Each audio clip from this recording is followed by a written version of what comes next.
So Andrew, here we are, 2023, both looking to grow and develop this new management consulting practice within BDO Jersey. Tell me a little bit about your background, your experience, and why you're best placed to help that. So I started off life after university as a lawyer. Spent a few years in law and in Australia and England. Soon after that, went into the world of management consulting with Accenture in London. I had a great time there, doing all sorts of projects across M&A, systems, operating models, travelled around the world, companies like Vodafone, British Aerospace. I had a fantastic time learning about consulting. And then I had some time in entrepreneurship and started a startup, a tech startup based in Shoreditch with some Accenture colleagues. We did that for a few years. We ended up selling that. And then at that time, I moved to Guernsey with my family and did independent consulting and ran my own consulting business and worked with great Channel Islands clients such as Jersey Telecom and law firms and corporate service providers, and joined BDO a few months ago and looking forward to building up the practice with you. Allam, let's talk about failure. Has there been any certain failures that have set you up for success? Yeah, I think it's a really good question. I think, and it might be cliche to say it, but failure really is a really important part of the learning process.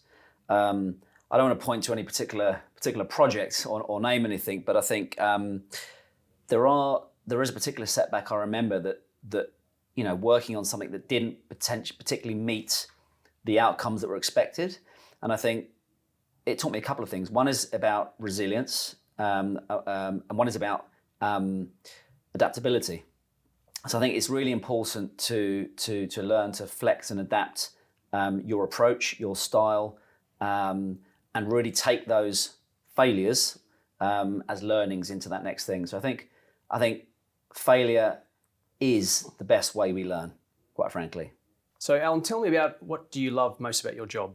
I think, quite frankly, it's helping our clients make real tangible outcomes, but also just working with people in doing that. I love solving complex problems. I love helping people go on the transformation journey. And quite frankly, I'm quite comfortable in change, in managing change. And I think, most of our clients, that's an uncomfortable thing. Certainly the people involved in going on any change is uncomfortable. So for me, what I get a real kick out of, if you like, is helping smooth the path to make really sustained transformational change. And I think as consultants, if we're not doing that, if we're not thinking about the people and the impact change has on people, then we're not properly doing our job. So I think that's the most rewarding thing to me. What do you think the emerging trends are right now? What's happening? Obviously, at the moment, there's a huge amount of interest and hype around transformational, disruptive technologies such as AI. It's everywhere you look. It's actually quite unbelievable to see how fast this is actually been front of minds of everywhere. This morning on BBC Radio 4, there's a whole hour dedicated to it. It is everywhere, and there are people phoning in, who are dairy farmers, talking about robotics and AI and how that's impacting their lives. And it's fascinating how fast this is going. And of course, the governance around this, the risks, the leadership, the capabilities that organisations need to invest in, to understand. It's something that all leaders today are grappling with, and it's our job as consultants to help them sort of through that journey and to understand the implications, the risks, and the strategies that they need to tackle this and how to move forward in the future. So what's at the top of your client's agenda at the moment? I think clearly every sector has got some specific things that may be at the top of their agendas, but there are a range of sort of common things that I think are prevalent across all sectors, sector agnostic, if you like. People talk about digital transformation quite a lot. It's that, but what does that mean? And I think, a lot of client conversations that you and I have had recently have been around how do we actually leverage the most out of the technology we've already got? And I think how do we use technology to get more efficient? So yes, efficiency is one thing, but also how do we use it to adapt and remain flexible, and also how do we use it in terms of the data for so many facets. And I think one of the things that's becoming even more prevalent in financial services is how do we use data to help us inform how we behave with our customers and what's important to our customers. So I think these are some of the things that are really important discussion in boardrooms today. And again, I think just the last thing, we live in such an uncertain environment, probably some of the most uncertain times in recent history. So how our clients manage risk and how they deal with that uncertainty is a boardroom discussion in itself. And I think, again, it's our job to help often understand those risks, bring our expertise in how you might manage them, and in creating that roadmap for dealing with those boardroom issues. So why do you think professional services is a career and a rewarding career, hopefully, for a young person to consider? I think it's a fantastic route into today's world. I've come at that through legal background as well as the consulting background, so I've got kind of a unique perspective on this. I think there's three probably areas that I would really recommend people look at professional services. I think the first one is it really teaches you to be client-centric, and I think client centricity and being really kind of client-driven, I think, is really important in today's business context. I think the second thing is around quality, and I think the background that I've had has really sort of taught me about sort of the importance of quality for clients, and that is in terms of being clear about expectations, being clear about what clients are after, and being clear about the quality of the work that you produce and those work products. And I think the third thing is it gives you a real good variety in terms of projects and experiences. It gives you options to travel and learn about different cultures. So I think that those three things are the key things I would recommend anyone exploring professional services today. So Allam, what advice would you give to a young person entering the workforce today? I think the advice I would give is, firstly, don't put too much pressure on yourself early in your career. Remain open, remain adaptable. I didn't know entirely what I wanted to do early on in my career. I know some people do, but a lot of us don't, right? So I think if you don't know, don't put the pressure on yourself. The great thing about the consulting world is the more you get involved in, the more diverse nature of the projects and things you do, you might find that sweet spot. You might find that niche that really excites you, that you really want to focus on. And if not, and if you don't want to focus on, then stay a generalist. I mean, in a way, I consider myself a bit of a super generalist in a way. And I think that's equally as important in the world of consulting, because you don't often know what your client challenges are going to be. You don't often know what the world's going to throw at you. So actually, there are pros and cons in having a specialty and in being a super generalist. But so I think the key advice goes back to remain open, remain flexible, and as cliche as it sounds, just be that sponge and keep learning. What advice would you give to a young person starting out in the world today? So touching on the AI point, which is obviously a huge amount of hype at the moment, and probably parents are thinking about the future for their kids and what sort of career paths would that entail for them. And I think sort of a contrarian view is not sort of encouraging kids to code and follow a software engineering kind of path, because if you think about it, that those sorts of skills will, if they're not already, are becoming quite a commodity. You think about what's going on in India and China and sort of the software engineering kind of powerhouses that they are becoming. I think the real kind of area of interest for parents or for school leavers is actually to look at humanities and history and philosophy and law and policy. And I think these are the kind of areas that I think is a real kind of gap. So the future generations really need to be understanding, the power of those disciplines and applying those to helping our current kind of regulators and policymakers and leaders understand the true risks of these sorts of disruptive technologies. And I think that's an area that, I certainly as a parent would be looking to see if they're the sort of areas that might be interesting for my kids.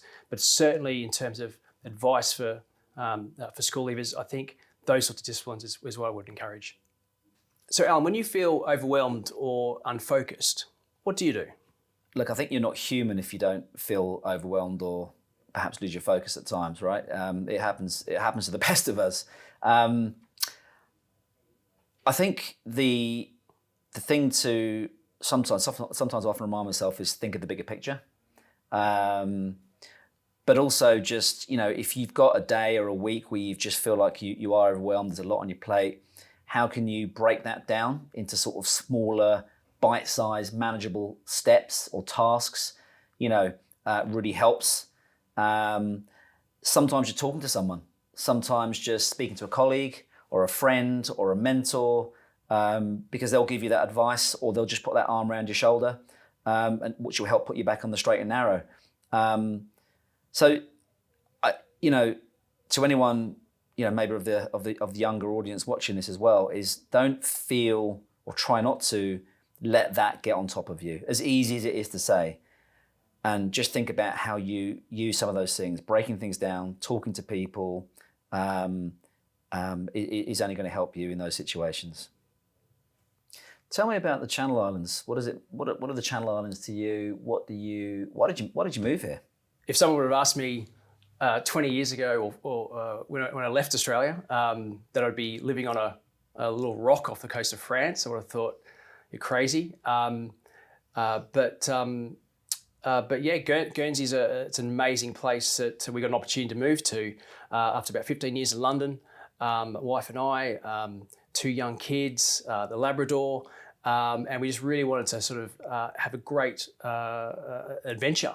And the opportunity came up to move to Guernsey. And it sounds crazy, but where I grew up in Australia, it's a really small environment in the middle of Australia, a small town. So for me, with kids, it's safe. It's got the beaches, it's got the lifestyle, it's got the simplicity.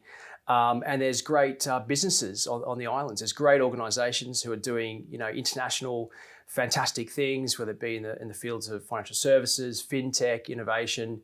So to combine those two sort of areas of lifestyle with professional development and opportunities, to contrast the lives that we were living in London, that was a fantastic opportunity, and it's been fantastic.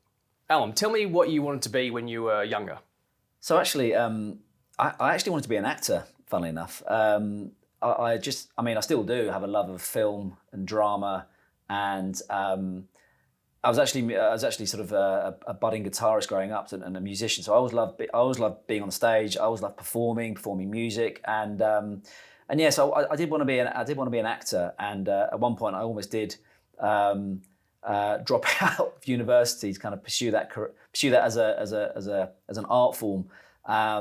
Did a lot of amateur dramatics when I was younger, and I think as well acting, we kind of all play a role in some way, shape, or form. We've got our professional role, our home role, and learning, the craft of acting, if you like, there's some really important lessons you can learn, really important skills you can learn. And I think, in terms of building confidence, being on a stage, performing in front of people, in terms of working collaboratively with a team to produce something, to craft something, and just, creativity. So although I wasn't an actor, I haven't grown up to be a professional actor, still enjoy it, still love doing it. And I think it just helps with that creativity aspect, which, clearly as consultants, you need to have, because if you're going to think differently to solve big problems, then there's got to be an element of being creative in that. Mate, you chase your dreams. What are you doing? Yeah, I know, yeah. The truth is, though, I almost did apply. I did actually apply to RADA. So I applied to, Did you? Yeah, I did apply to RADA. I got given the chance to go for an interview. Had to learn a whole monologue. Had to do a whole monologue thing, and I picked this really sort of bold monologue from a film with it's one of Tom Cruise's films. It's not well known for, Magnolia. I think it's called Magnolia, and it's a monologue in that film that he delivers, and it's pretty intense. But I didn't end up going in the end, and we always have a slight element of regret. Yeah. I was gonna say, do you regret that? I do and I don't. I do and I don't. But what I've learned now is that it's better to try something and fail than to not try it at all. So anyway, so that's what I wanted to do when I was younger. What about you? Well, it's funny you mentioned a Tom Cruise movie, Magnolia. Ever since I saw Jerry Maguire, I wanted to be a sports lawyer or a sports agent. It was one of the reasons why I went to law school, and all through university studied all about IMG, International Management Group, the sports marketing industry. I wanted to be a Jerry Maguire type character, working in sports, which combined my love of sports, combined my love of business, and combined my love of law.